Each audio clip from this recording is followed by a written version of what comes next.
And I'm telling you, Sean Payton was like so in love with this idea of the Broncos fan base and the history of Broncos football, that all that stuff about competition, and he wasn't saying that, oh, fuck it, I can go up against anybody, don't worry about me.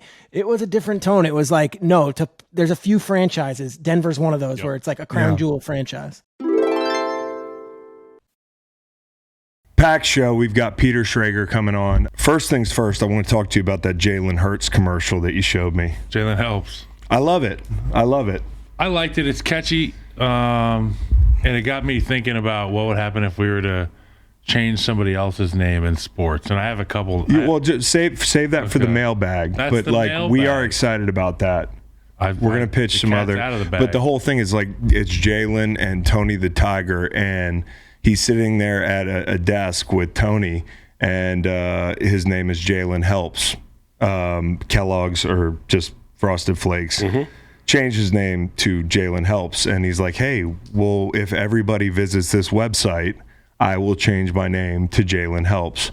So I'm wondering if everybody could visit that website right now. By the Super Bowl, we need to have his jersey changed to Jalen Helps. I also love the fact that Jalen is sitting there, and presumably Tony the Tiger is computer generated. He's CGI.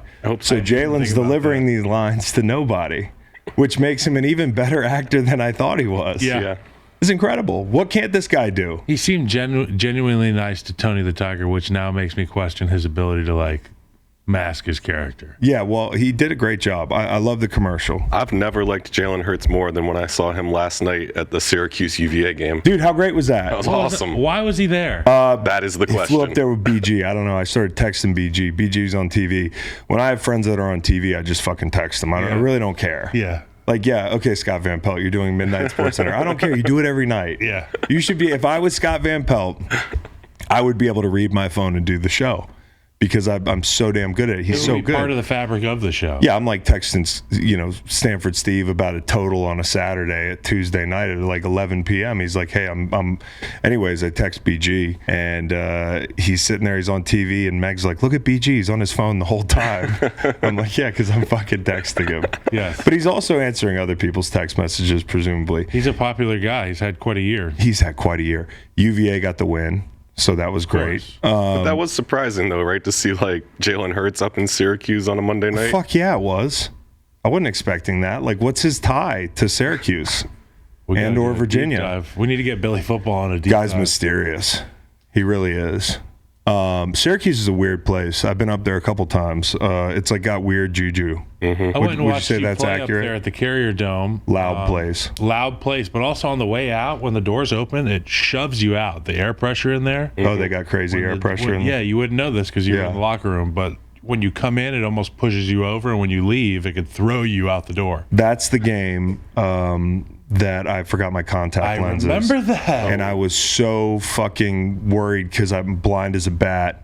And Mom was flying up, and her flight got a little delayed. And I'm sitting there am I going to be able to see in this motherfucker? The lights of the Carrier Dome are going to blind your boy. There's a lot of orange. You don't know who you're hitting. Yeah, exactly. And I'm assuming you didn't tell anybody you didn't have your contacts. No, didn't tell my coaches. Yep. Nothing like that. Hey, coach, I'm not going to be able to see the polar. Yeah. I don't care how big he is. So, yeah, anyways, we love the Jalen Hurts commercial. Please visit whatever that website is. Kyle, this weekend when I was in Philly, a couple things. First off, I was in an Uber. I was looking for something in the city. I am the worst. I know we've talked about this. I can't navigate a fucking city to save my life. I'll stare at Google Maps and the arrow's moving slow. Normal. And it's disorienting. So I get in an Uber to drive 5 blocks. And I'm at the light and I look to my right and I'm like, I recognize this guy. Big guy. I'm like, I know who this is. I roll my window down. You know when you do is that guy yell? And then you show him your face to be please recognize me. Yeah, but it's more hey, if the person doesn't know you, you can be I was talking to somebody back there. Yeah. And I'm like, Shane. Guy's got ear pods in, so I'm like, fuck, maybe it was him, maybe it wasn't. It's Shane Gillis. Shane Gillis was walking around Philly. I run into him at the light. And I had just followed him on IG the day before. Yeah. He had followed me back. And I'm like, okay, I'm just running into this guy in the middle of Philly. We didn't get to Life meet up. Algorithm was right. Yeah, the life showed up. Exactly, dude. I believe in that, by the way. Life algorithm. Oh yeah. Yeah, absolutely. Oh wow, that's interesting. So Shane Gillis was on the street in Philly. Yeah, well, basically face paint on from the live watch. He was there. He's an Eagles fan, I guess. Yeah. So like he was there, like bullshitting and going to the game. Long story short, we made contact. We almost met up. We didn't. But we're gonna get. I hope to get him on the show sometime. He was a huge fan of that game, I'm sure, because it was a dominant O-line performance. And I know he was an O-lineman. He's an O-lineman. He was in the Army. He was an O-lineman. He's a man's man. Reed was giving me the rundown on this guy's resume. Like Army, college football, Division I. He's giving me Rob Riggle vibes in terms of like when you read Rob Riggle's bio. Oh, Rob Riggle's bio is crazy. Like active Marine. Yeah. Still in every funny movie ever. Yeah. Shane Gillis, if you go to my YouTube algorithm, he's on all the half the funny videos now, Shane Gillis. Yeah. Well, he's been in the Army. You guys are bros now. No, we're not bros, but hopefully. You guys are best friends. Can I text him? Yeah, well, no. When you pass somebody on the street and you're comfortable enough to yell Shane because you have an Instagram, because you just got a follow for a follow, I'm just going to yell at this fucking guy in the street. But he's a big guy. Big fucker. Yeah, he's big. And anyways, he's done that. He's been on SNL, Reed was saying. Yeah, he was kicked off SNL. He was famously on and off. So the story is I yelled at a guy who's famous. Yeah. Also, great. Kyle, I want to give an award out to the guy. I don't know who he is, but I'm sure some people know who he is listening to this pod probably. Got naked at the post-Eagles NFC Championship melee that happens in the streets now like every 5 years. The first time it happened, Mom and Dad had to walk through like the whole fucking thing, and they were like, "This is amazing. If it were not the Eagles and the team you were on, we would feel very unsafe." Yeah, I can imagine. But it was also awesome. But anyways, this guy was on top of one of these bus stops, and he's flapping his wings, and he's got his wiener out, freshly trimmed. Bro, it's on Snapchat, social media. I'm like, Dad bro, always said less is more, and when I see that guy doing that, I really believe it. That's as much as you can get right there. Well, also, there's not a lot. So it's less is more. Less is more in every way for that guy. If you've seen the video, that's confidence. How cold could it be? That's confidence. Can you imagine though? No. It was windy. He had to abrade. Like I'm the type that if somebody got me at the wrong angle, I'd have to release another one. See, I'm the type that has been caught at the wrong angle. And you know what I was happy with? But not on top of a fucking SEPTA bus stop. That's how crazy Eagles fans are. He would rather them win the NFC Championship and his small member be paraded around town. Yeah, it was insane. Kyle, guy made the angle that we saw. You look like Ron Jeremy compared to the Anyways. Guy had his knuckle out in front of and you know what, I'm sure he's somewhere like, hey, my friends told me that Chris Long roasted my dick on a podcast, but like, hey, kudos to you, man. Yeah, that's the type of confidence that I would usually say that guy's got a big dick and you can tell or something, but how do you, so what is it that much alcohol? I think it's just genetics. No, I mean the willingness to be like, hey, here's my piece. Confidence. Yeah, well, stupidity. It's the ecstasy of them winning. It's a celebration. Just male. Might be, saw a guy with a baggie of cocaine he was just waving around. He was doing the Fly Eagles fly at a baggie of. Fox had panned to these stands, and there was a guy doing the Fly Eagles fly, and he was flapping a bag of blow. There's a lot of talk about cocaine recently with this Cocaine Bear movie. Cocaine Bear looked great. Looked great. Did it? Yeah. What the hell happened to you guys? We got attacked. There was an ad on cocaine. I saw it last night while I was watching. Tested the bear. I was watching Browns Broncos, The Drive, 1986. We'll talk about that in a minute. What are we calling that segment? Friday flashback football, faith, family football, all the F's.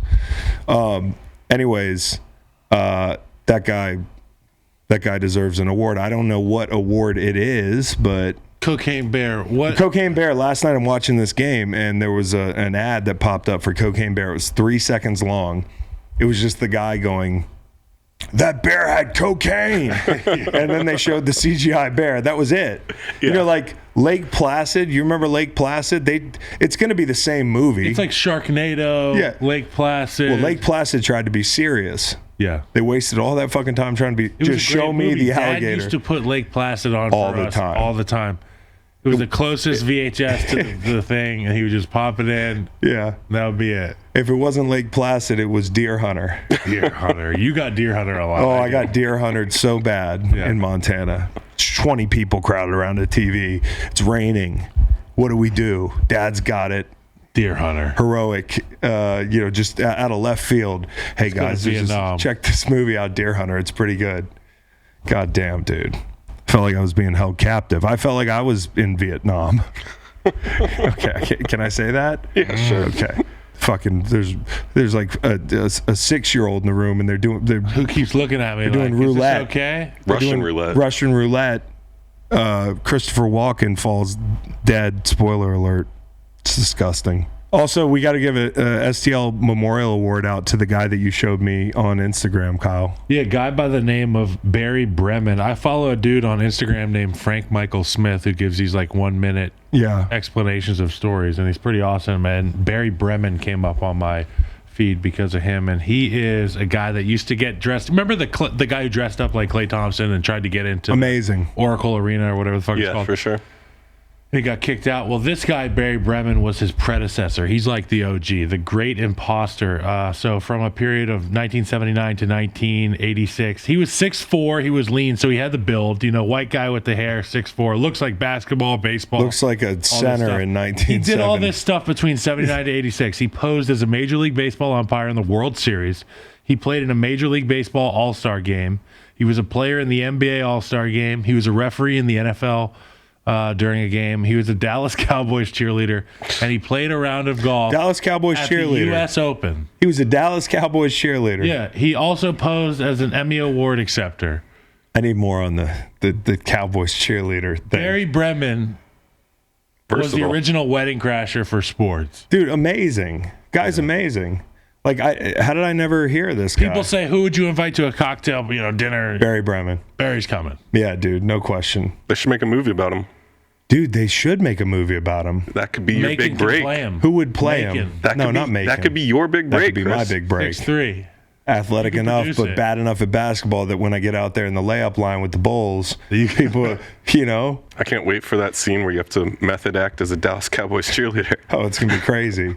But if he pulled it off, dude, they were showing him out there. His wife, Margo, shagging fly balls. Yeah, legit. Like he's out there with fucking Ricky Henderson catching fly balls, dude. Griffey Sr. What the fuck? His wife Margo said he's was fulfilling a grand fantasy to be in the limelight. He feels if you have no guts, you have no glory in your life. Bremen was a self-proclaimed jock who regularly played touch football, basketball, and softball. This is great. Where is this guy? Is he alive? His other advice to other imposters, my God. Chris, don't do it. It's against the law. Stay away. This is my act. The dinner table question. Like your party question. I mean, like I would, if I could bring one guy back to life, it might be him. So for the one that really stood out to me was the fact that he played a round of golf in the U.S. Open. He was a 7 handicap, but he snuck into the Inverness Golf Club in Toledo, Ohio, played a practice round with Wayne Levy and Jerry Pate. Pretty crazy. Also pretty easy to do that in golf, though, if you're good enough, because like so many fucking golfers you haven't heard of. Yeah, so in December of 79, Bremen posed as a Cowboys cheerleader in a Cowboys R-word team held at Texas Stadium in Irving, Texas. In preparation, Bremen lost 23 pounds, practiced drag routines with his wife. She was in on it, had a replica Dallas Cowboys cheerleader uniform custom made, shaved his legs, and spent $1,200 of his own money to make it all happen. They don't have the Super Bowl, the Super Bowl I game footage. Like they lost it. Mm-hmm. I need this footage. Yes. Like what footage would you bring back? It might be that footage. I want to see his moves. It's got to be. Motherfucker was 6'7" in white boots, man. Remember when Robin Williams went as the cheerleader? Yes. I think he was the Cowboys cheerleader? Yeah. Anyways, that's crazy. Yes, STL Memorial Award. Real quick before Peter Schrager, we've got Friday Flashback football on a Wednesday. Because, I tell Might as well call it Freak Show Friday with who we're covering. Yeah. Well, I tell Macon these stories about these old games, and he just looks at me like I'm fucking, like I have a dick on my forehead. Mm-hmm. So I figured I'd try it on a Wednesday. Yeah. But the drive Broncos, Browns, 1986. Okay, I was popping around last night on YouTube. I landed on this game, and I had never seen the drive. I had never actually watched it. You watched the highlights. You guys have seen the drive. Okay, it was fucking crazy. First off, John Elway was a mutant. Yeah. He was an absolute, like, you know, but you don't know. Like, because everybody that grew up in our age range watched the 90s Elway when he got his rings late. And, you know, he was a different kind of player. Yeah. It was like Payton at the end. Yeah. And young Elway, you said it earlier. I was trying to figure out who he reminded me of. Like, there's a play in the drive where he takes the snap, he backpedals to 14 yards, and then gets a running start. 14 yards, okay? And he's built like a fucking horse, dude. And he's like legitimately like a Bronco. Yep. And he's backing up to 14 yards, and then he rolls left, back across his body, throws the ball 40 yards. It's like Justin Herbert, as you said, mixed with Josh Allen. Yeah. Mixed with, you said, Mahomes. I mean, the guy was... I say Mahomes just based on Elway's baseball background. I mean, the ability to do whatever he wants with any arm angle at any platform while running. Yep. There was a reason that the Yankees were salivating for this guy. And he was That's what Howie said on the show a couple times. He said how John Elway was Patrick Mahomes before Patrick Mahomes. Yeah, and it makes sense. There you go. It really does. The motherfucker's covered in mud the whole drive. Like, there was so much mud on that field. On the back of his teammate. Incredible. Yes. He slid out of bounds. It was like wiping had to wipe his hands. He did the Kelsey. Dude, that stadium, there was a roll of toilet paper, just Charmin rolling, like unrolling. Single ply. Nobody was doing anything about it. They scored the touchdown to tie it after Kozar dropped a bomb for like 50 yards to, white wide receiver. And I hope Kozar got his job back too in Cleveland. Well, I don't remember. No, he gambled on the game. Yeah, he gambled. Yeah. That was what it was. About you, Bernie. Anyways, yeah, and he was gambling. He was Pete Rosing, right? Yeah. Okay. We win, right? So that takes balls to bet on Deshaun Watson. Yeah. He did bet on the fucking Browns. Who are they playing? The Giants? He's betting on the sharper image pitch, man. Yeah. Okay. Continue. And again, it was one of those like first bet in a sports book kind of thing. But the drive, the takeoffs and the runs and the diving, and but Kyle, and then the throws across the middle of the field, like you can really see the zip on the football. Yeah, it's the Justin Herbert zip from the 9-10 yard line to Keenan Allen in the middle of the end zone, where you're like, I didn't even see the ball. There was like not enough pixels there. He was playing today's ball back then. Yes. And, like I was going to say, when they scored that touchdown to tie it, somebody threw like a beach ball into the end zone. Like, nobody remarks on it. Tom Jackson's in a melee. Yeah. Our Tom Jackson. With Boomer and Tom Jackson. And, like, it's just it's chaos, man. Like, football in the 80s was chaos. Yeah. No cell phones. Those fans were locked in. Tom Jackson's a 5'11", 215, 20-pound middle linebacker. Crazy. It's wild. You look up all the, height, weight of those offensive linemen, it's all mid-200 pounds. It's wild. And speaking of, personnel, I'm looking at this tight end. They're like, this guy caught a ball. His name's Mobley. And they're like, big pass catching tight end. I'm like, this guy is a tackle, bro. Like, they have him listed at like 260. There's no way. Go look up this Mobley guy. Which is bigger than the Broncos center. The Broncos center was 240. That's crazy. It's crazy. And the best part of the whole thing is they have a barefoot kicker. Yep. Do you realize what social media would do with that today? What Twitter would be doing with that, like the close-ups of his foot. It was like 20 degrees out there. The wind's whipping. He doesn't have like a footy on the sideline, like a moccasin to put his fucking. Over there that's the thing about barefoot kickers. You're not going to be taking off a shoe and putting it on. Right. You got to be ready to roll. He's barefoot the whole time. He's Rich Carlos is his name, and think he plays in Denver. So it's snowing sometime in the winter. So he's running out there with snow on the ground sometimes in some of these games. His fucking foot, they showed a fucking close-up of this thing. So battered. Before he hit the game-winning field goal. Yeah. And the guy's, all his knuckles were white. Yeah. His little toe knuckles. It was a barefoot kicker, huge tight ends. John Elway's a mutant. NFL Films has like a look back on barefoot kickers, and it examines some of these guys from the 80s because they haven't had one since like 89 or something. Bring back barefoot kickers just for the sake of social media. Straight on kickers. Yeah, straight on ones are good. Yeah, like they just run straight up. Bring back single bar face masks, straight on kickers. They were all doing that. And fat kickers. Yeah. Fat kickers is great. Bring back fat kickers. Last thing, Bill Cowher was out there. Cowher was out there. And as you pointed out, Cowher was a special teams coach for Cleveland. I caught him on the sideline. I'm like, oh, my God, I know that jaw anywhere. But as you pointed out, Dennis Allen. Yeah, Dennis Allen was an assistant for Dan Reeves, obviously the Saints head coach, and Mike McCarthy, Cowboys coach, was an assistant for Schottenheimer. So that tree, you still have some guys around. Way younger than he is. That's crazy.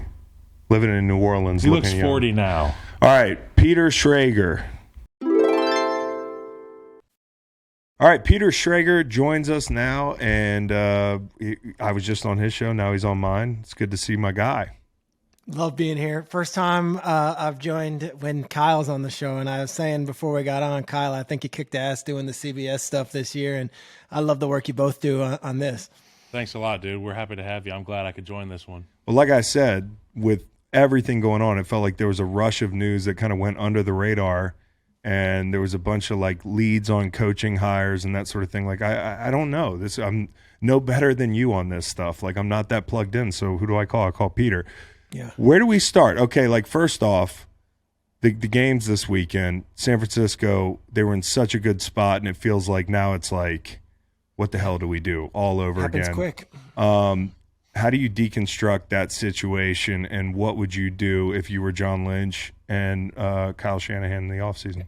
It comes at you fast because they had won 12 straight. They were feeling themselves. Everything was great. And then, on the first drive of the game, Purdy goes down. We find out today that's a 6-month recovery for a UCL strain. So you got the quarterback situation, which is one thing. And then you hear that Trey Lance might be ready in 3 to 4 weeks. All right, so now suddenly Trey Lance might be back. But Garoppolo's a free agent. Yeah. Purdy had this great ride, but he's not going to be able to throw a football till training camp.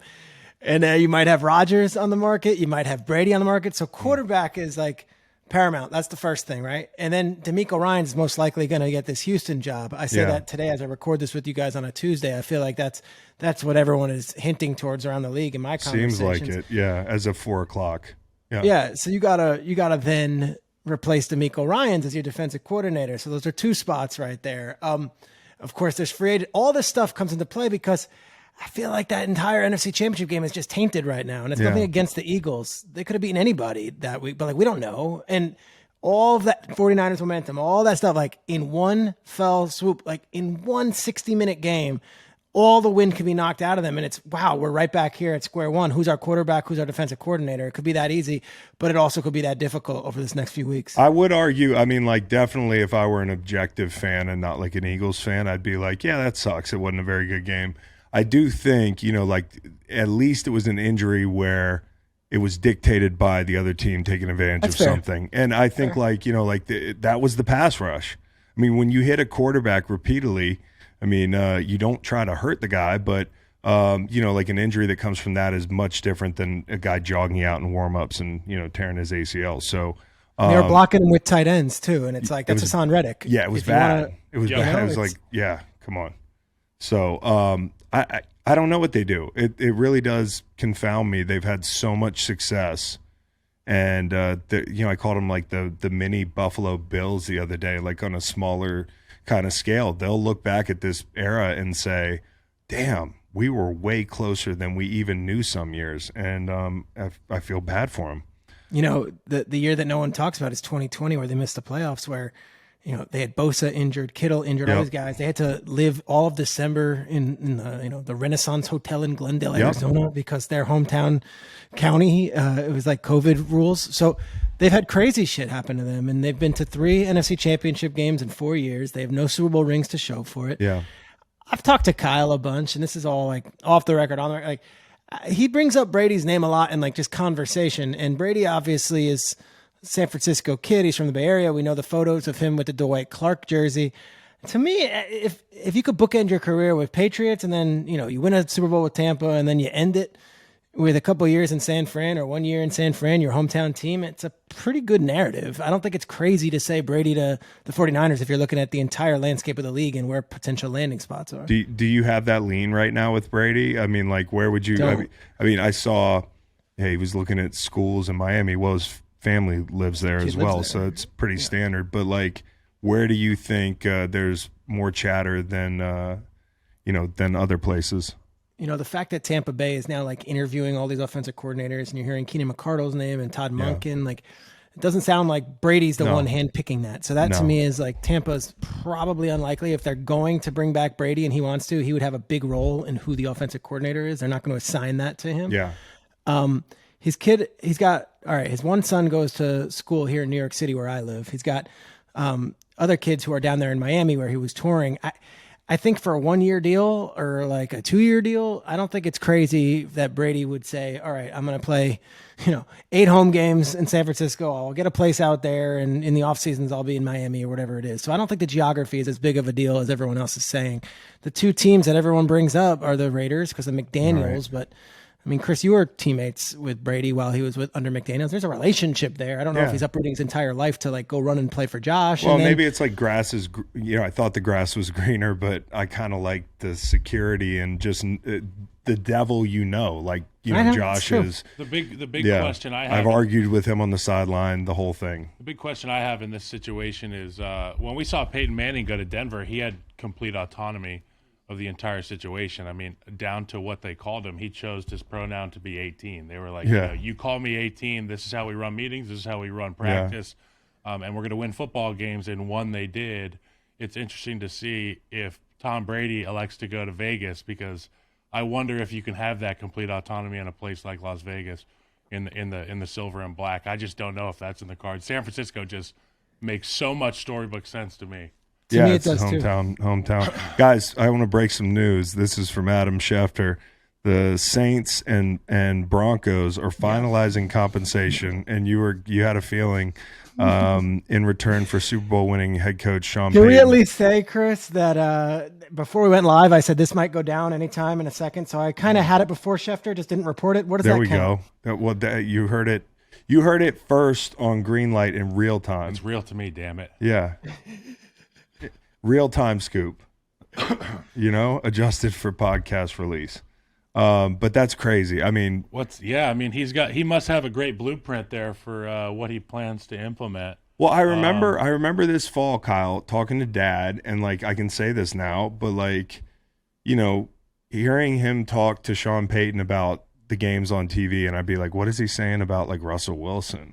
And he seemed to be confused that they couldn't get it going. Like, it's like one of these things where it's like, almost like I could fix that. Yeah. Like the player watching the game. I could make that play. It's like your old man watching the plumber unclog a toilet. It's like, get out of the way. Let me handle this. Yeah, and I feel like he was sitting on set from what it sounded like and saying, why don't they just run more of what he's comfy with? And, your dad's in that room. I'm with him every Sunday also. I'm there also. Yeah. He is a treat to watch these games with. Yeah. And the Russell stuff, because those last few weeks, Broncos kept on coming up after they fired Hackett. We would watch and he would say, Drew lives in San Diego, Breeze. So does Russell. He's like, I coached Russell in the Pro Bowl. He's like, there's still good football in Russell Wilson. Yeah. I don't know the guy well enough to say that he can turn it around and all this stuff. I will get to know him if that's the opportunity. But both he and Kyler, because Kyler became a topic too once we knew that Cliff was going to get fired, and he would say the same thing. Like, there's like those guys are awesome. Like, there's still a lot left. Yeah, they're good. He thinks Kyler's fixable. I mean, it's interesting. I mean, but again, that's what makes these guys great is they think they can fix any problem. Like, because they're so bright and the offensive minds. And the unknown is on offense too. Yeah. I think he can fix it. That's why when we did best outlooks for next 3 years, we picked 5 teams ahead in here, and one of the teams for me was the Broncos. Like, we made a lot of fun of them, but they could land Sean Payton, and he could fix. And there's the SportsCenter thing. Sorry, we already know. Fucking chill out. I'm getting notifications here. But that's why I like the Broncos, because Russell Wilson's still in there. I think he's got to make less off-schedule plays. I think that was his bread and butter in Seattle. And now he doesn't have that ability anymore to the degree that he did. And I think Sean Payton can bring out that, like, hey, let's win under control and take the profit. And we don't have to rely on that stuff. One thing that Sean Payton did a really good job of with Drew Brees, obviously Drew and Russell, both not the tallest tools in the tool shed. Russell and Drew both had a really high level of success at the top of the pocket, like deep top of the pocket. Yeah. I'm talking usually quarterbacks start their step up at 10 to 12 yards. They're at 13, 14 yards. They can see more back there. Yeah. I didn't see a lot of that this year. Phil Simms had that to say to me, and I watched it, and I was like, damn, you're right. You can't even see over his line. Right. Yeah. So maybe Sean implements That's why we loved rushing heavy him. play action, bombs down the field opportunity for Russell to see the play develop in front of him. But that's why we liked rushing him, because he set it 9-10 yards.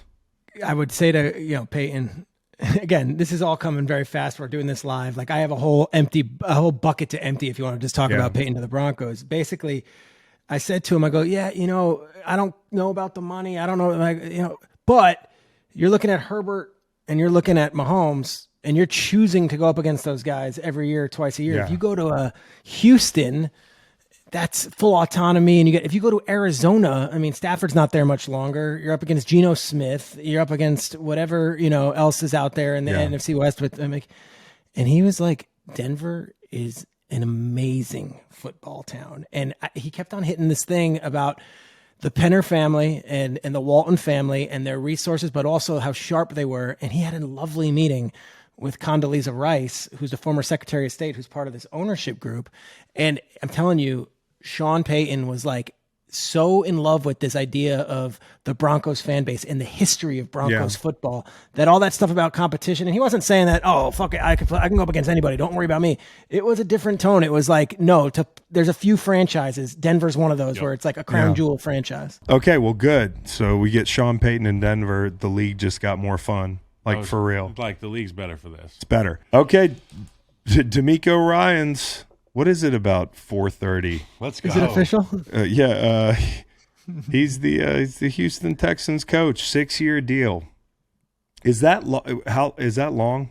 5 is usually what they get. Yeah. So I wonder with Houston's history if he's like, I need a little extra security, because I wouldn't trust him. No, and if he wanted to play off, there's a couple other vacancies open. I'm a hot name. I can, he had the leverage in this one. Good for him. I love former players getting into coaching. Everything I hear, they love him. He's, that's home to his family. It's home to his wife. Obviously, he was a great player there. 2nd-round pick who went on to be a captain all those years. I love the guy as a player. Everybody you talk to legitimately, like Bo Allen gave his 2 cents on it. He was like, shit, he got me, like, literally moved my big ass into the right gap and then went and made like a TFL. Like, I heard stories like that all the time. And obviously his defense was great. I mean, I thought they played admirably last week. I think they got to get better inside. Kinlaw got blown off the ball a bunch. But San Francisco, pretty good work there. And a division, as you mentioned, that's like, who's in that thing? I mean, like, what are you afraid of? Obviously Doug Peterson's got the Jags rolling a little bit, but Tennessee's in this weird flux state. I don't know where they're going.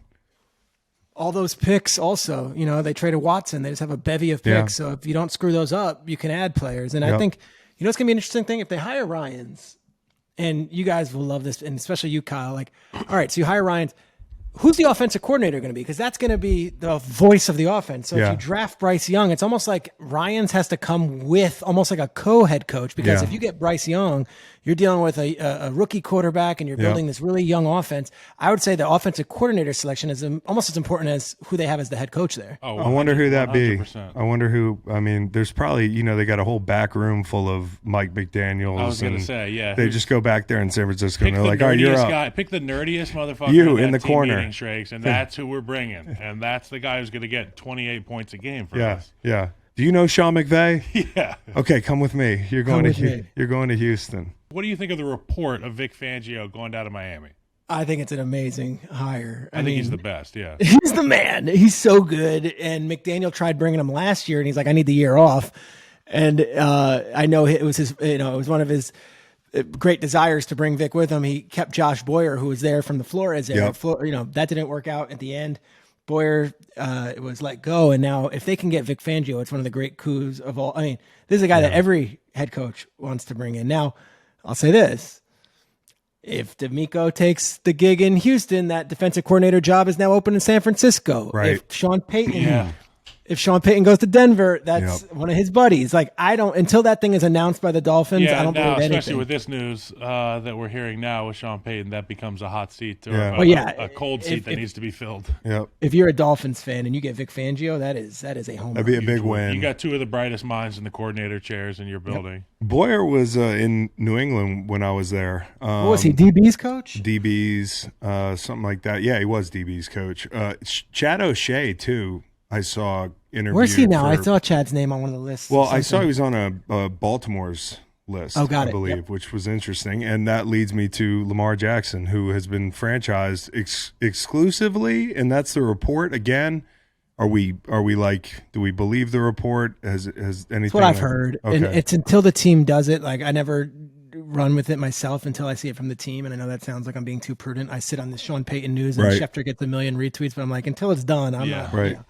That's why you're a professional. But people know. I don't know if I'm a professional, man. Schefter makes a lot more dough than I do. Maybe I should do it the other way. Well, Schefter is on TV a fucking lot. It's crazy. He's really good at what he does. He's always got his phone. I'm like, he's the only guy who's allowed to sit at the desk and just answer his phone. Jay Glazer. You know you make a lot of money when you just answer your phone on TV. But I'd almost be more interesed in what's in his phone than what's on TV. Yeah, exactly. So I get it. Look. Instagram Reels. He's liking memes. Yep. I think that the Lamar situation that's like seems like it's the best of both worlds. He gets a chance to make great money and also punt it on a year, and they get a chance to get. But like, I want to see where that relationship is. We talked about it on my podcast. I'm surprised. I mean, like, I thought it would be the non-exclusive franchise tag. I thought we'd be looking at trade options, but and that number isn't set till after free agency. No, and so that's another thing. You could go up and all that, and especially if all these quarterbacks get paid. If you see like a big deal.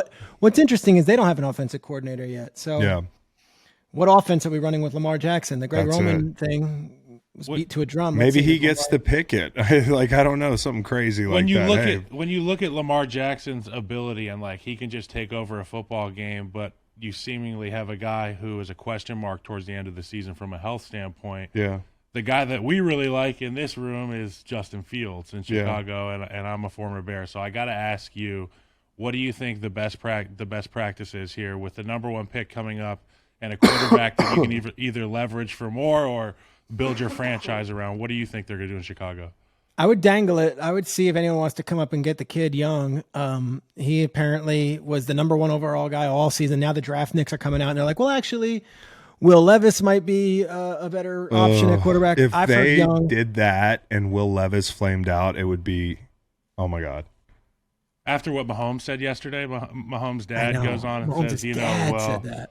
Just, it's, anyways. I read that, and I So they're not sure, because it's not Poles' guy. No, It's not Eberflus's guy either. They've inherited Justin Fields. They did, but he was outstanding in what they asked him to do, and I think Getsy really liked him.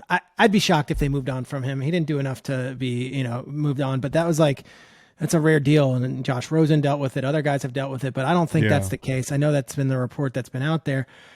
I would say if you like Will Anderson or you like the Carter kid out of Georgia, you're not going to go wrong taking a big defensive lineman, but I would dangle that around and see if there's a team that, is willing to come up and get Bryce Young. Yeah.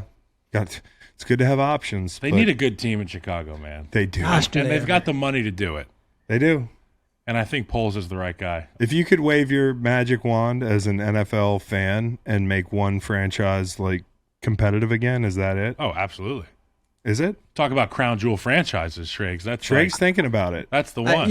Bears are great. I think the Jets in New York would be really cool. Yeah, too. Jets would be really, great. It's never been, in the last 20 years, they've never been one of those teams. They went to the AFC Championship game a couple times, of course, in the late 2000s, but with Rex. But gosh, the New York City market was really alive with the Giants. If the Jets could be good, that'd be awesome. Yeah, it would be. Okay, let's see what else we got here. Oh, Cincy's coaches, man. Anarumo, Brian Callahan, they're supposedly in the mix. Are they really in the mix? Are they just interviewing or what? Coach Lou is there right now. Anarumo is in Arizona. He's interviewing for the job as we speak, I believe. So that's cool. He didn't have any head coaching interviews, and then the season gets done, and then he finally gets asked. He's 56 years old. He's a mastermind on defense. Everyone loves him as a player. So curious to see if he's the head coach that's going to work with Kyler as a defensive coordinator. And then Callahan interviewed with the Colts job, and I thought that was like a good fit. Get a young quarterback. He's 38. All this like great experience with Burrow, but it sounds like he wasn't a finalist for that job. So he goes to Arizona interview also. And then early this morning, Mike Kafka, the Giants OC. I like him. I gotta say, were any of you guys teammates? I guess in Philly, I was on his offense last year in Kansas City when he was the quarterback coach. Okay. With Mahomes, and we became buddies. We talk about him all the time on the pod. Well, my history on him is my buddy from the South Side knows him growing up, and he's like, he's the fucking best. So I'm like, that's good. Well, you're good with me. He's good with me. And then he did a great job this year, I thought, Interestingly enough, it's funny. He's like this great up-and-coming thing. And Paul Rudd, the actor, he lives in New York, and I saw him. I was at an event. He was there. We were talking, and he's like, "You want to know what's interesting?" He's like, "What?" He's like, "My mother lives next door to Mike Kafka." I'm like, "That's funny as shit." Big city. Oh my God! When Giants play the Chiefs, right? Yeah, there's like they're frenemies. That's awesome. For real. Kafka's the man, and he interviewed for that Arizona job too. So the Arizona thing, they're casting a really wide net, and I think they might be playing it right in that there is no rush. Yeah. There is no rush because, they weren't bringing in Sean Payton at the end of the day. They weren't going to end up getting that trade done. It just wasn't going to happen with Arizona with the money that he's asking for the picks, all that stuff wasn't going to happen. So they could take their time and they can make the right pick, but the Kyler situation's huge. Cliff, who I'm biased. I'm a Cliff guy. Obviously, he's a friend of mine, and we go back a long way. And I thought Cliff is the ultimate player's coach. And if you can't get along with Cliff's that's cool thing, as shit. He's cool as shit. He's the man. Yeah. You're like, honestly, everybody. He's like, honestly, everybody I ever talked to about him says he's awesome. Russillo likes him too. He's like chill as. He's the dude's dude. Yeah, dude's dude. But Danny Amendola. Maybe that wasn't the kind of coach that Kyler Murray needed. Yeah. Right. Exactly. He doesn't. Yeah, he doesn't need. Everybody's different, man. Some people need, boot in their. I played my worst with cool coaches, and I played my best with some of the coaches where you're like, man, I want to make him proud today, so he will just shut the fuck up. I played my best with former player coaches. Okay, because you respected them. Yeah, it was just like, hey, if I was a vet and I knew what I was supposed to do, I need to be told what to do schematically and that sort of thing. But who can actually coach a D lineman better than somebody who's done the work? And also, you don't want to disappoint that guy. Yeah. Clyde Simmons or, and I had great coaches, Mike Waffle, a whole bunch of guys. But, yeah, when there was that player in the room that was sitting back there like the assistant D-line coach, yeah, you were like, Harry Hiestand is the name that sticks out to me. He's an offensive line coach, Notre Dame legend. Yeah. He was Notre Dame, then he was Giants for a while, right? He groomed Zach Martin. He groomed the left hat Ronnie Stanley. McGlinchey. He groomed McGlinchey, Quentin Nelson. I mean, these are his guys. Yep. Yeah. And coaches that let us out of meetings early when we have nothing else to do. If we're through the cut-up, can we go home? We have much less to talk about than you fucking guys on the other side of the wall. Go upstairs to your desk and I will play my heart out for a guy that lets me out 7 minutes early. That's amazing. And Cliff's whole thing was, and I don't know if it's not new, like DeAndre Hopkins, it was like, you can practice as much as you want. And if you need a day here and there, DeAndre Hopkins, you've earned that, Larry Fitzgerald, his first year there. Larry, if you need to do something during the day and it's a travel day and we're all staying in a hotel, I respect you enough and you're a legend, you can go do that. And the players, JJ Watt, those guys will sing at the highest, but again, all right, that's the culture you set. Kyler sees that, and maybe Kyler just needs a hard ass. Yeah, you got to have, Fish was great. Jeff Fisher, the same way, where you wanted to play for him but guys that aren't self-starters can struggle. You know what I mean? So I think that's fair. How about Kellen Moore in LA? Is this a move that Chargers fans should be excited about? I think so. Their offense was really good in Dallas, numbers wise, and they got to the playoffs the last 2 years and they sputtered down the end. But that was 8 years for Kellen Moore in that offense, as a player and then as a coach, and then of course as the offensive coordinator. I think it was time for both of them. And McCarthy, it was one of these deals where I'm reading into this a little bit, and I haven't spoken to Mike directly, but it's, hey, if I'm getting a third year here and I'm an offensive coach, I'm going to do it my way. And, I inherited Kellen Moore, and that's great. And he's going to do his thing. He's going to spread his wings, and he's going to get Justin Herbert. But, I think that was a good parting of the ways as far as what's going to get them over the top. And if it's sink or swim for Mike McCarthy, fine. Let it be on my play calling. Let it be on my offense. Yeah, that's interesting. Also, the way that they performed this year, underpowered with the offensive line disjointment up front for Dallas, and then the backup quarterback, Cooper Rush, played great. The offense was able to keep that team. Obviously, the defense was what was carrying them, but the offense kept them in ball games. Every QB's different, like their personalities, the scheme fit, and he just couldn't solve Dak, like consistency. Like the Dak's figuring out how to solve. You had Dak. The Commanders game, then you had somebody might be able to bring it out of him. And same thing for Herbert. I think he could be. Cowboys were like 10 in yards per attempt or something like that this year. Obviously, that's the thing that everybody knows, like, you have to fix there. Like, Justin can't throw the ball with that cannon 5 yards down the field the whole fucking game. And, I think Kellen will at least improve that aggressiveness that they didn't have last year. Absolutely. I mean, they had that what's it called? The next-gen stats, like the drive charts on Herbert in that playoff game, and it was embarrassing. It was all 4-yard passes. Yeah, it's bad. It's a waste. It's like I said this, like the NFL needs to get that hire right.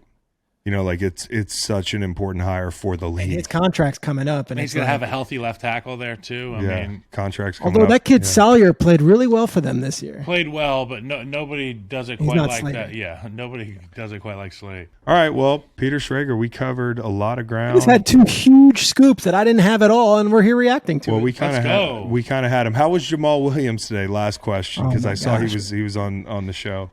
If either one of you guys want to just come and do an hour with us in the 9 o'clock hour and just have fun, I tell you, Jamal was so fun, and it took a while to just get into it. And then once he was in his groove, it was great. But we're at that stage where there's no games other than one. We'll give you the podium, anybody, the platform. Just come and have fun. And that guy's great. Hey, 17 touchdowns last year. He's a free agent, and he can come on and be like, "Look, here's what." He's like, "I really want to come back to Detroit. I hope they bring me back." And I'm like, "You just lost all your leverage, dude." All your leverage, but it's okay. You're wholesome as fuck, dude. He means it. Yeah, which pays. Well, who's the best all-time player guest active that you were like, damn, this guy's a whiz? You know who is interesting? You guys ever get to know Mac Hollins? Yes, he's amazing, dude. Mac Hollins is the best. I'm so glad you said that. He was on the Eagles with you, I guess, Chris, right? Yeah. And then Dolphins, now with the Raiders, shows up on our show, and he takes off his shoes, and he sits there, and he puts his feet up on the table barefoot. I'm like, what in the world? He's like, I don't like wearing shoes. They make me feel weird. Just awesome. He's a weird guy, dude. But awesome dude. Yeah, that's different. I mean, to do that, but then he was good? Or were you just going to tell me that he came on and put his feet on the... Great. Okay, Great. good. And all right. I talked him up. You were like, yeah, he put his fucking feet. No, we liked it. He was smart. He's an ambassador for the Special Olympics, fully... Yeah. That's great. Fully evolved adult with a UNC education. Yeah. Good. You know who's always good? You always get the backup quarterbacks are always good. We've had Josh McCown and the Josh McCown's the best. Yeah. Josh McCown's amazing. Yeah, he's awesome.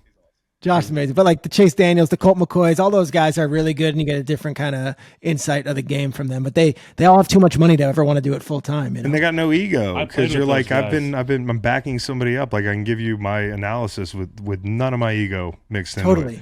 Okay, cool. Chad Henney's on that list. We took him. He went through the ringer here. We gave him. Sorry, Schrags. He's on the list. Schrags, appreciate you. You got to go break news or something. There's probably another head coaching. See you, bud. Love you, man. Thank awesome. you. Thank you. Mail time. Mail time. Mail time. Oh, you don't know. Your kid's too young. No. Wait, dude. Just wait. You have so much to learn. We just got a letter. Yeah. We just got a letter. We just got a letter. And I wonder who it's from. Pretty much.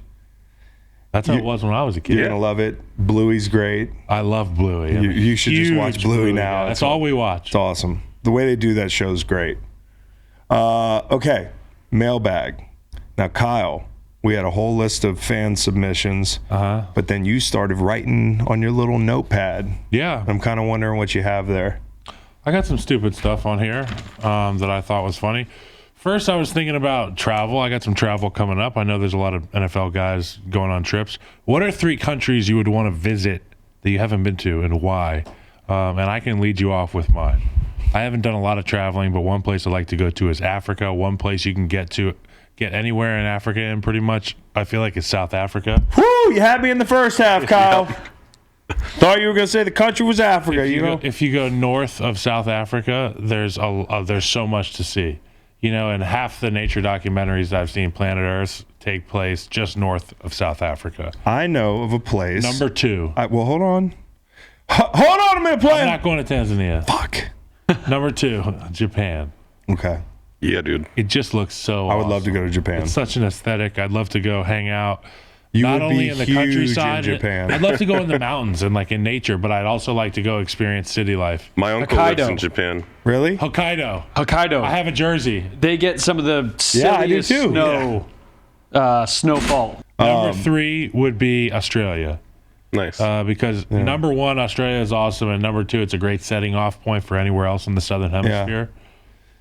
I'd like to go to Bali. I'd like to go to New Zealand. Yeah. Okay, not to zag, but Michael Bennett spends a lot of time out there. He wears big baggy pants and with bell-bottomy pants and big sunglasses and fashion forward shit, and just walks around New Zealand. Seems like a good life. He says it's awesome. Yeah. He lives like a writer, like a famous writer.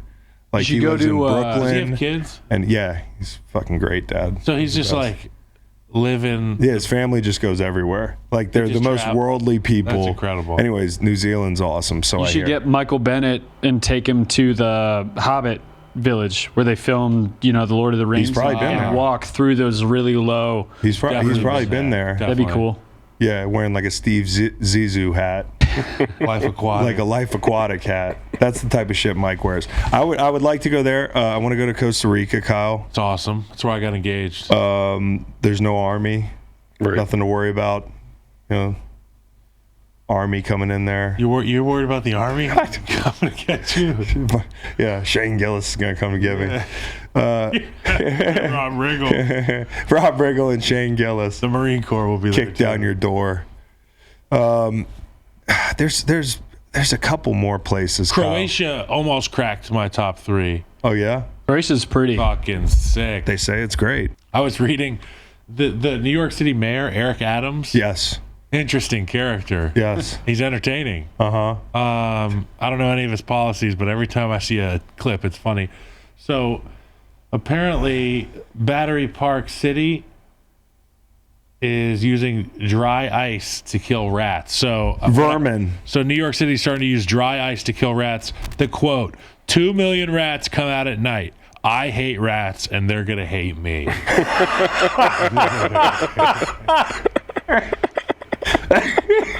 That's what the mayor said? So what happened? That's what the mayor said? Yeah. So worst mayor ever. They're down in the sewer worst fucking mayor ever. So Chris, local maintenance crews are dumping dry ice into the pesky rodents' burrows in the trendy Lower Manhattan neighborhood so that when it melts, it leaves behind carbon dioxide, which suffocates them.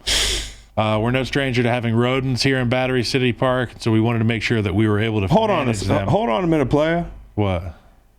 A bunch of hunters kill a bunch of deer. People are like, hey, big problem. Deer, they're everywhere. This is a small game. But we're suffocating rats, and everybody's like, no problem. Have you seen the rats in New York? I know, but just because they're ugly doesn't mean they're not huge animals, huh? They need better PR.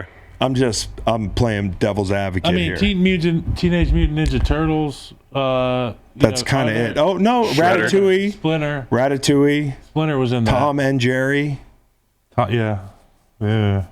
So, yeah, but I just think it's unfair. Eric Adams. Next. You do your thing, Playboy. They're going to hate Eric Adams, man. Playboy. Chemical warfare on rats. Oh, my God, dude. You don't like rain? We're going to dome the city. The rain is going to hate me. Boy, does my drop top hate rain. Uh-huh. Okay, what else is on my list? What's on your list? Why are there more injuries now more than ever, seemingly, in the NFL? I don't know. Maybe because you know about every goddamn one of them. Well, my thought is this. You know, like people are just bigger, faster, stronger. Yeah, definitely. Period. I was watching that 1986 The Drive, thinking, goodness gracious, some of the collisions today. Yeah. You put Fred Warner on the field in any decade. Oh my God, Fred Warner. People are gonna go missing. Yeah, dude. Yes. We don't know what happened to Tommy. Tough nuts. He just got last scene with Fred Warner evaporated at the hash. Yeah, and then the other one I was. We were talking about landlocked states. Yes, landlocked states. Why don't you guys give me your top five landlocked states? Easy. Top 5 landlocked states. It's an easy 1, 2, 3 here for me. I got to go with Colorado, Montana, and Arizona. And I was really debating putting Montana at 3 and Arizona at 2 because it's more livable all year round in Arizona, certain parts. Yeah. But Montana's special to us. Okay. And if I were to have to add 2 other ones, it would be the Dakotas would be 1. Yeah? And Oklahoma. You combined the Dakotas and Oklahoma. Oklahoma? Yeah. You like that because you were in a play called Oklahoma. I was. Grade. There's a lot of reasons There's I like a portrait Oklahoma. of where Kyle the wind comes in my parents' bathroom. It's fucking black and white. He looks like a little Adonis. He's got his little cowboy hat on. He's got his little, they just worship it. They still talk about that performance. That's awesome. Yeah. Called Oklahoma in high school, and it was fun. You probably dominated the Oklahoma drill, too. He did. I did. I did. Yeah, but anyways, that's why you like Oklahoma. Admit it. Yeah, so I like Oklahoma because every teammate I've ever had from Oklahoma is awesome. A lot of them from Texas. A lot of the singer-songwriters are from Oklahoma. Okay. And they all have a unique sound. Reed, you listen to a lot of music. I don't know if we have a lot of overlap in the country department. The gentleman whose music... Zach Bryan. Well, the gentleman whose music opens the podcast is from Oklahoma. Mm-hmm. There you go. So, there you go. Okay, I'll give you mine. Mine...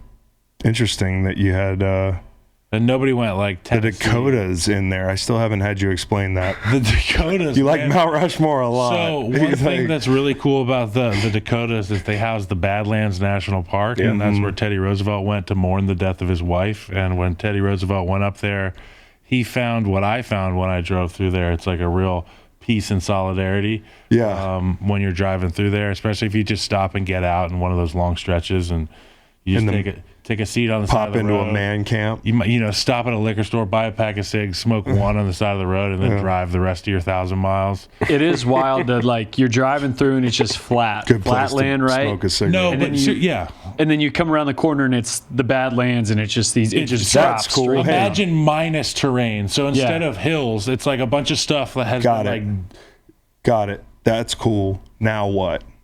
I mean, it's amazing. Okay, you could live there. Natural resources. You could live there. Natural resources. If you and I were to go in on a massive place in like North Dakota, and we were to do some research, we could have oil. Yeah. We could have oil. We could have barrels of oil, and just be like, take it. We're going to Costa Rica where they have no army. But why?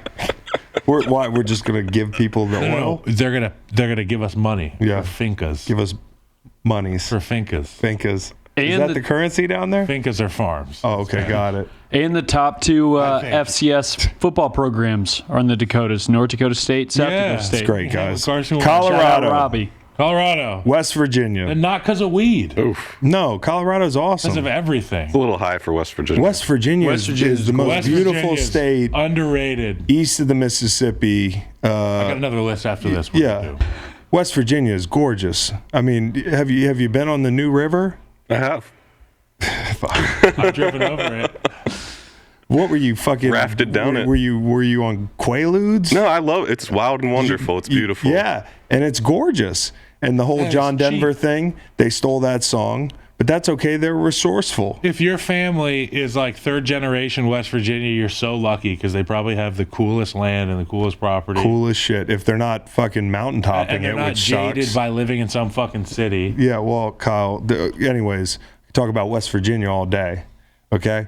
Montana. Yeah. Mm-hmm. Tennessee. There it is. Yeah, Nashville. Fucking college football, mountains. Smoky Mountains, fucking the whole thing. Okay? Music. Idaho. Idaho is one of the most underrated states in the. Thank you, Reed. Yeah, Idaho's unreal, man. Coeur d'Alene, shout out Kellogg, Idaho. Nice. Shout out to Sandpoint. Exactly. There you go. Dad had to pick up his boat there. Jake the Snake. He hasn't stopped talking about Coeur d'Alene and Sandpoint. Remember, I was talking about that to them, and they were like, "Well, we love it here," and then they go somewhere and they're like, "Well, it's fucking." We love it there too.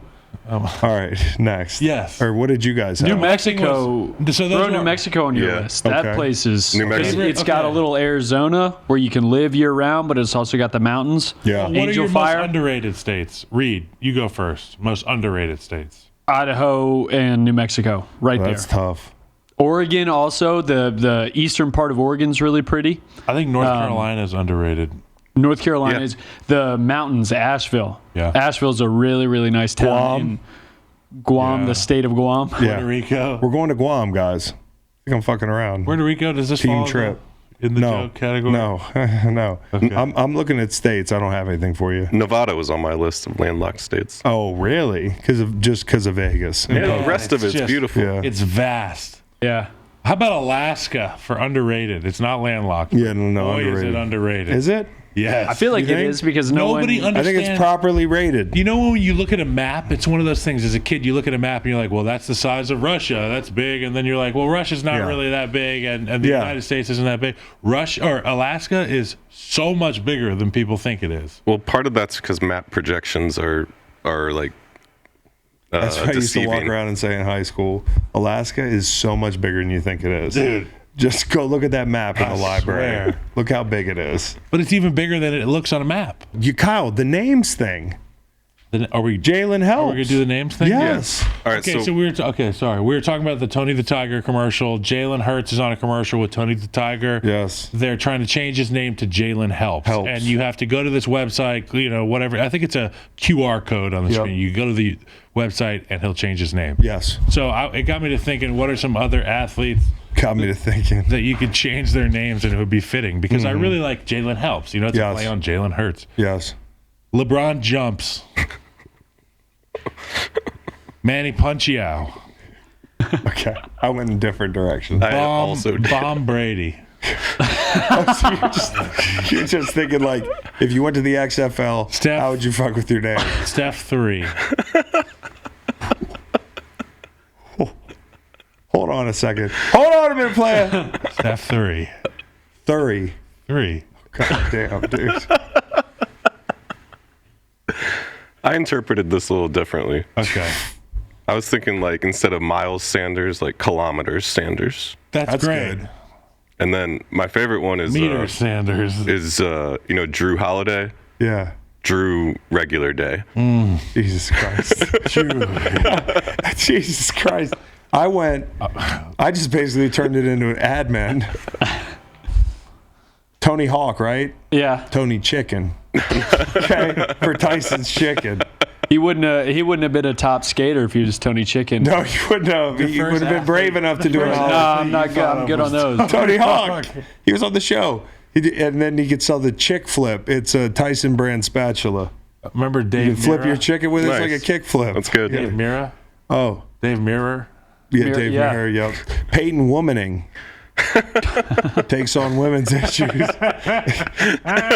think about that, Steve Young, Steve Old. Yes. How about Steve Young branded chair rails, etc.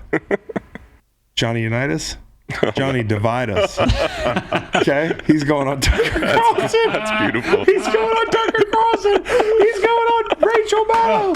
He's going on Don Lemon. The guy whose brother was a fucking crooked mayor. He's going on his show too. Christian McCaffrey? No, what? Are you ready for this one? Oh, I think you got No. What? No, hold on. Go ahead, Christian McCaffrey. Give it to me. Give it to me.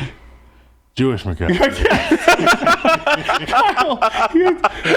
Okay, seriously. Christian McLegery. What? Okay. Okay. All right. Okay. All right. Okay, dinner ends. There's a bunch of people at dinner. There's this guy. It's his house. Fuck. Who's going to clean up? Dalvin Clean. Nice. Yeah. That's and good. Dalvin Cook is pictured with a bunch of cleaning supplies. Or no. The commercial is it's a cloning company. I don't want to talk about clones right now. It's a cloning company. Holy shit! They have Dalvin Cook, Dalvin Clean, Dalvin these psychos, Drive. yeah. But Kyle, these psychos that said DeMar Hamlin's actually dead. Oh yeah. I wouldn't even think. They were like, show me a video. Why hasn't there been a video? They come out with a video. They said that he's a clone. Dre Greenlaw, environmental Greenlaw. Oh, that's good. I had to think about it for a second. Oh. What about for a hospital, like rather than Kylian Mbappe, like live-in Mbappe? Oh my God. Kyle goes. I was like, it passes. Kevin Haight. Yeah. Kevin Haight. All right. Well, that has been our show. Y'all take care.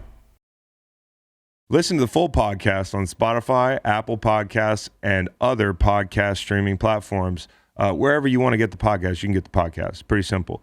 New episodes every Monday, Wednesday, and Friday. Don't forget to like and subscribe for more content. Podcasts get pretty wild. This is real tame.